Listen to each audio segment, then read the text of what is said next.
तो स्टूडेंट्स हम लोग चलते हैं अपने आखिरी टास्क की तरफ इस वीक का। तो बेसिकली इस टास्क में क्या है, इस टास्क में अब हम लोगों ने जो है वो ट्राइंगल का एरिया मालूम करना है। और ट्राइंगल में आप देख रहे हैं कि एक जो साइड है उसकी हमारे पास जो लेंथ है वो है 10 सेंटीमीटर। और हमारे पास जो है एक एल्टीट्यूड है, जो बेसिकली हाइट है ट्राइंगल की, उसकी जो हमारे पास क्या कहते हैं लेंथ है वो है 7 सेंटीमीटर। ठीक है, तो हम लोग चलते हैं अपने क्या कहते हैं कोड की तरफ। तो बेसिकली लास्ट वाला ही कोड है, उसमें मैंने थोड़ी बहुत चेंजिंग्स की हैं और कुछ नहीं किया, तो वो मैं आपको यहाँ पे बता देता हूँ। अच्छा, जैसा कि मैं आपको बता रहा था कि क्या कहते हैं जो लास्ट वाला टास्क था उसमें जो है मैंने कोई वेरिएबल यूज़ नहीं किए थे, तो इस प्रोग्राम को मैंने थोड़ा सा मज़ीद एफिशिएंट बनाया है। जैसा कि उस टास्क के अंदर मुझे क्या कहते हैं यहाँ पर भी वैल्यू चेंज करनी पड़ रही थी और यहाँ पर भी वैल्यू चेंज करनी पड़ रही थी। तो मैंने अब उससे थोड़ा सा बचने के लिए मैंने ये कर दिया कि यहीं पे नंबर्स मैंने डिफ़ाइन कर दिए। अब सिर्फ मैं यहीं पे नंबर चेंज करूँगा तो ओवरऑल मेरे प्रोग्राम के अंदर जो है वो नंबर्स जो है चेंज हो जाएंगे। अच्छा, और दूसरी बात आप नोट करें, ट्राइंगल का जब हम लोग एरिया मालूम करते हैं तो ट्राइंगल का बेसिकली जो फॉर्मूला होता है वो होता है हमारे पास हाफ इंटू लेंथ इंटू क्या कहते हैं तो हमारे पास जो ट्राइंगल का एरिया होता है वो बेसिकली होता है हाफ इंटू हमारे पास जो हाइट होती है और एक साइड की लेंथ होती है, तो हम कह देते हैं लेंथ ऑफ अ साइड। एक साइड की लेंथ होती है। ठीक है, तो अगर आप बात नोट करें, जो हम पहले एरिया मालूम कर रहे थे उसमें हम मल्टीप्लाई तो कर रहे थे, तो हमारे पास ये वाला पार्ट तो हो चुका है। ठीक है, अब यहाँ तो हमारे पास दो तरीके हैं, या तो हम क्या करें 1/2 को अगर हम कन्वर्ट करें मतलब इसको डेसिमल में कन्वर्ट फ्रैक्शन में कन्वर्ट करें तो ये बनता है 0.5। या तो हम ये करें कि हम इन दो नंबर्स को जो हम पहले मल्टीप्लाई कर रहे थे यूजिंग MUL, तो उससे हम इसको भी मल्टीप्लाई कर दें। ठीक है, या फिर हम ये करें कि इन दोनों को मल्टीप्लाई करने के बाद जो हमारा रिज़ल्ट आता है उसको हम 2 से डिवाइड कर दें। तो हमारे पास ये दो ऑप्शन है। तो जैसा कि आपको लग रहा है कि अभी हम लोग इस वाले स्टेट के ऊपर नहीं है, तो हमारे लिए ज़्यादा आसान है कि हम लोग जो है उसको 2 से डिवाइड कर लें। और क्या कहते हैं इस प्रोग्राम के अंदर हम लोग यही काम करेंगे कि हम बेसिकली उसको क्या कहते हैं div को यूज़ करते हुए, डिवाइड को यूज़ करते हुए हम जो है एरिया का इस ट्राइंगल का जो है वो एरिया मालूम करेंगे। ठीक हो गया। अच्छा जी, तो क्या कहते हैं ये हमारे सामने आ चुका है, इसको मैंने थोड़ा सा इन्हांस किया था। अच्छा चलें, तो यहाँ पे आप देख रहे हैं एक हमारे पास 10 है और एक हमारे पास 7 है। अच्छा, तो अभी मैं जो है यहाँ पे लिख देता हूँ 10 और यहाँ पे लिख देता हूँ 7। ठीक हो गया। अच्छा, तो डेटा वही सेम पुराने वाला कोड है, ये भी सेम पुराने वाला कोड है, मैंने कुछ चेंज नहीं की। यहाँ पे सिर्फ मैंने एक चीज़ नई ऐड की कि नम जो है, ये जो नंबर मैंने पास किया था उसको मैंने BL में पास कर दिया। ठीक हो गया। अच्छा जी, तो यहाँ पे वही सेम कोड मैं डिस्प्ले करवा रहा हूँ, ये फिर मैं दूसरा मैसेज डिस्प्ले करवा रहा हूँ जो कि है सेकंड साइड लेंथ हो जाएगी।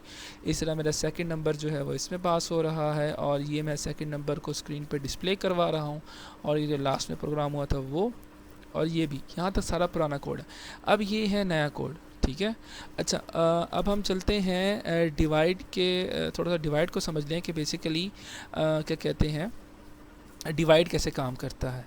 ठीक है, तो मैं आपको बताता चलूँ कि डिवाइड जो है, जब हम किसी चीज़ को डिवाइड करेंगे तो उसके लिए ज़रूरी है कि हमारा जो रिज़ल्ट है वो क्या कहते हैं सॉरी हाँ, हमारा जो रिज़ल्ट है जब हम डिवाइड कर रहे होंगे तो वो जो है AL में मौजूद होना चाहिए। ठीक है, तो मतलब जिस चीज़ को हमने डिवाइड करना है, जिसको बेसिकली हम लोग नाम देते हैं डिवाइडेंट का। ठीक है, डिवाइडेंट, तो बेसिकली उसको जो है AL में होना चाहिए, बेसिकली सॉरी AX में होना चाहिए, क्योंकि जो डिवाइडेंट है वो उसका जो साइज़ होता है वो डिवाइज़र से बड़ा होता है। और डिवाइज़र क्या चीज़ होती है, डिवाइज़र होता है कि जिससे किसी चीज़ को डिवाइड किया जाए। तो जो डिवाइज़र होगा उसको हमने रखना है मतलब उसको हम div को पास करेंगे, जो कि मैंने जो है BL में सेव किया हुआ है। ठीक हो गया। और क्या कहते हैं जो हमारा डिवाइडेंट है तो वो जो है बेसिकली AX में होगा, क्योंकि वो क्या कहते हैं उसका साइज जो होता है वो बड़ा होता है। ठीक है। तो उसको जो है अब देखिए जब मल्टीप्लाई कॉल होगा, जैसे मैंने बताया था, तो उसको मल्टीप्लाई का जो रिज़ल्ट है वो सेव हो, वो जो है ऑटोमेटिकली हमारा AX वाले पार्ट में चला गया है। तो जब मैं डिवाइड कॉल करूँगा तो बेसिकली क्या करेगा, ये AX को डिवाइड करेगा BL पे, और रिज़ल्ट जो है वापस जो है क्या कहते हैं AX में स्टोर कर देगा। ठीक हो गया। तो ये बेसिकली 2 एक्स्ट्रा लाइंस थी जो मैंने अभी लिखी हैं। उसके बाद ये वही लास्ट वाला कोड है, और बेसिकली यहाँ पे मैं अभी AAM से यूज़ करके क्या कहते हैं अपने रिज़ल्ट को जो है वो प्रिंट करवा रहा हूँ। ठीक है, तो अभी इसी को रन कर लेते हैं। ये देखें, असल में वही मैंने आपको जो बात बताई ना कि वो 10 जो है वो शो नहीं हुआ। तो बेसिकली 7 मल्टीप्लाई 10 हमारे पास आंसर आएगा 70, और क्या कहते हैं 70 डिवाइड बाय जब 2 होगा तो हमारे पास आएगा 35।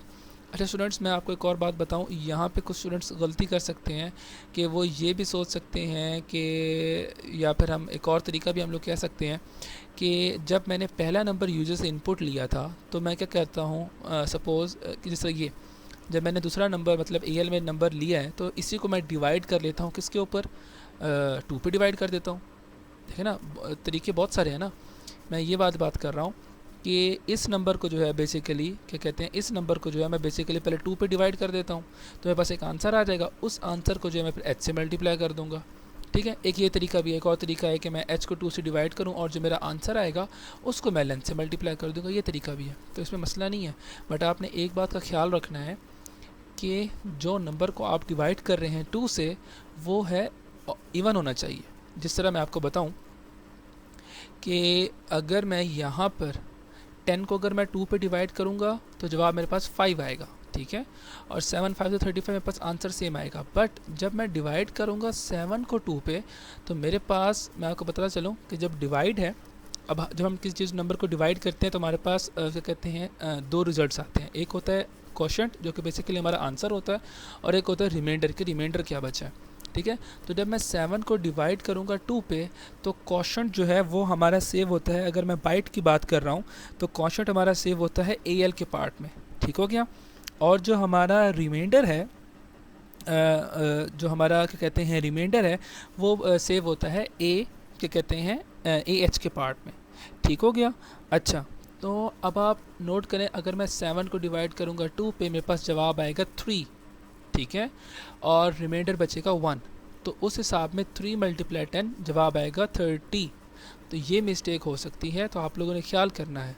ठीक है, और अगर इसी को क्या कहते हैं, जिस तरह मैंने लास्ट प्रोग्राम में आपको बताया था कि हम इसको दूसरे तरीके से भी प्रिंट कर सकते हैं, तो उसके लिए इसको मैं कमेंट कर देता हूँ Ctrl+Q। यहाँ पे जो है मुझे वो इंक्लूड वाली लाइन लिखनी होगी, तो वो बेसिकली मैंने कॉपी की हुई है, वो मैंने यहाँ पे पेस्ट कर दी।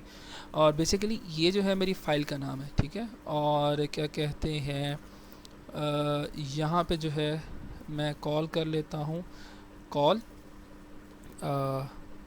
मेरे फंक्शन का नाम क्या था, वो था हमारे पास आउट डेसिमल। ठीक हो गया। तो अब मैं यहाँ पे जो है रन कर लेता हूँ, और ये देखें वही सेम आंसर है हमारे पास 35। तो यहाँ पे हमारा ये टास्क कंप्लीट हो चुका है, और इसी के साथ जो हमारा ये वीक है वो भी जो है क्या कहते हैं अपने अख्ताम को पहुँचता है। तो इंशाल्लाह नेक्स्ट वीक मिलते हैं नेक्स्ट टास्क के साथ। ओके स्टूडेंट्स, अल्लाह हाफिज़।